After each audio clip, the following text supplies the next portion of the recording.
Hello, this is Yaakov Kronenberg from Jerusalem, and tonight another class in our series of classes on Cancer Ascendant and the Moon and the different signs. Tonight we'll be doing the Moon in its own sign, Cancer. And we've talked about this a number of times. Whenever the ruler of the chart is in the first house in its own sign, it's a very fortunate aspect in and of itself, because it makes the person true to themselves. Because the ruler of the chart doesn't have a dispositor. In other words, if the ruler of the chart is in a sign other than its own, it can give itself up to that other planet during the lifetime. But if it's in its own sign, then it's very true to themselves. This person is true to themselves and sees themselves as, the most important thing is their own progression in life. And so it usually propels people forward. And again, when you have the ruler of the planet on the ascendant, it's going to make you very much aware of yourself. A lot of self-awareness. There's also a great need to be recognized. You want other people to recognize you. I always call this like the guru's sign. You see, like people who, are going to fix the world by being themselves, by being an example to the world, and that's how they're going to, that's how they're coming in to correct themselves, because the ruling planet now is working towards the first house. So in other words, they're trying to express who they are through themselves, through their own being, through their own example, through their own body or appearance. So we're going to see tonight, we're going to do a chart of an actress and a model, right, that very, very wanted to show herself off. And so we have a lot of cases like this, that when you see the ruler of the planet, and especially when you have the moon there, the moon in the first house, it makes a person add sensitivity to the chart, the moon there. It adds a very changeable nature. The moon is, like the moon gets bigger and smaller all the time. It's never staying the same. Also, a person with the moon there in the first house, they tend to be there's a changeable nature. What they think one minute doesn't mean they'll be thinking the same thing the next minute. There's a tendency to move around there in the mind. But being an honor here, we're talking about as being an honor, which is nice, it's an advantage.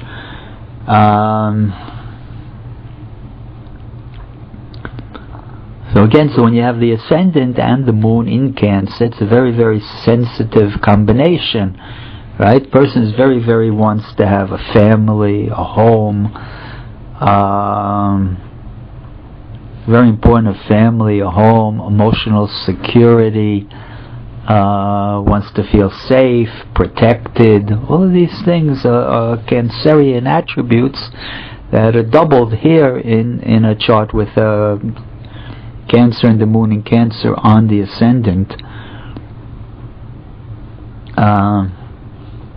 Especially here, because the moon has no dispositor, so it's always going to want that. And of course, the person is very attached to the past. Remember, the fourth house rules the past. And the person is very, very attached to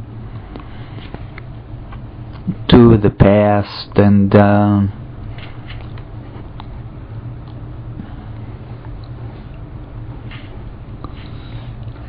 they're in the business. In her I want to look now at a chart. Let's look at a chart, a famous person. It's hard to find good charts that, I look around on the internet, you mostly find actors, actresses, politicians. I work hard to try to find somebody, so you get a broad spectrum of different types of, people through the examples I'm giving. But tonight I found even though she's an actress, pretty interesting from a number of points of view. This is a lady, very famous. I think she passed away. Her name is Farrah Fawcett, and she was like one of the most popular models, actresses in America. And you see that, she is like the all-American girl. America is sun in Cancer with 4 planets in Cancer. So her ascendant falls there, and her moon is, very close to the American sun, and so it made her like that. Or just talk one say, oh, right, okay, so it made her like very popular. Always you have to look at the person's, you can always look at the connection of the person to the country they're living in. And so you see already that, you would tell her not to leave America. America, you'll be very successful. It's a good place for you. And so she has Cancer rising, and she has the moon in Cancer. So again, very strong.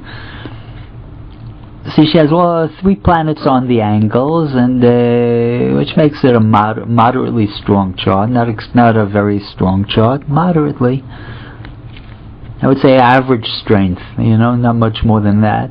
She has moon on the ascendant, and she has Venus. But all the planets that are connected to the ascendant in her chart are very much connected to theatrics and beauty and acting and things like that.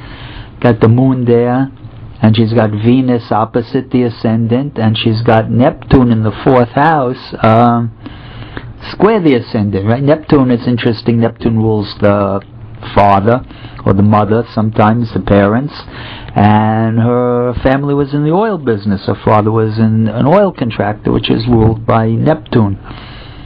But besides that, usually Neptune in the 4th indicates, some kind of secrets about the early home life. I didn't find anything on the internet, but usually when you see a Neptune, the people, there's always some kind of confusion about the birth and who the parents were, things like that. But I don't see it in her chart. Maybe it's just that symbolizing that her father was in the oil business.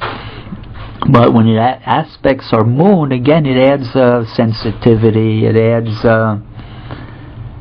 theatrics again, it makes a person very, it makes them very,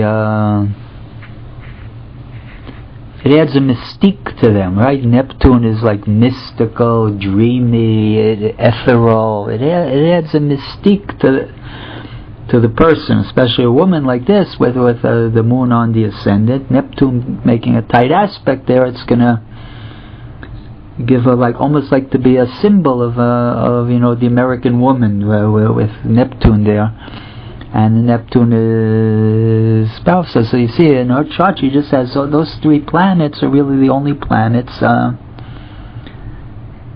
aspecting the ascendant at all, right? So that's interesting. I just want to touch on one of that's her chart. That's the main things that stick out there. I just want to touch on a point is, as long as we're here in her chart, because it's very interesting. It really sticks out in her chart.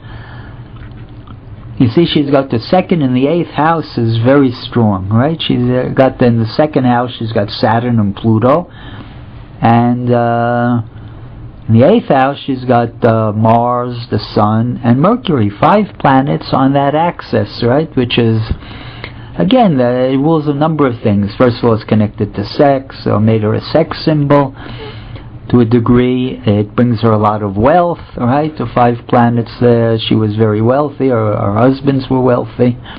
Her husband, I don't. And there's one other thing is that she died at a fairly early age of, let's see, I don't know the exact age she died, but in her 50s, I would guess, and she died of anal cancer, right?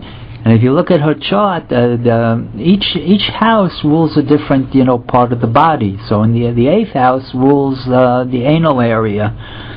And in her chart, she's got, and it also rules death, of course, the 8th house, and it rules the anal area.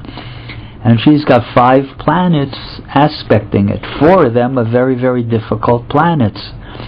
Right? She's got the 2 malefics, Mars and Saturn there, one opposite the other, almost exactly opposite. And she's got also Pluto there, who is also malefic. It's the higher octave of Mars. And she's got the Sun there, which doesn't really help because the Sun is in dishonor. All right, it's in a sign that doesn't work good. It's in Saturn's sign, and Saturn itself is in dishonor. So not only she's got all these malefic planets in the 2nd and 8th house, but two of them are in dishonor, right? Saturn is in dishonor in Leo. It doesn't work good there, and it's connected, and it's in an opposition to the Sun, which is also in dishonor. So you got two planets in dishonor. They harm each other tremendously, and so she had a very difficult illness there in that area of the body, and she died from it. And I thank everybody for listening to the class and hope they enjoyed it.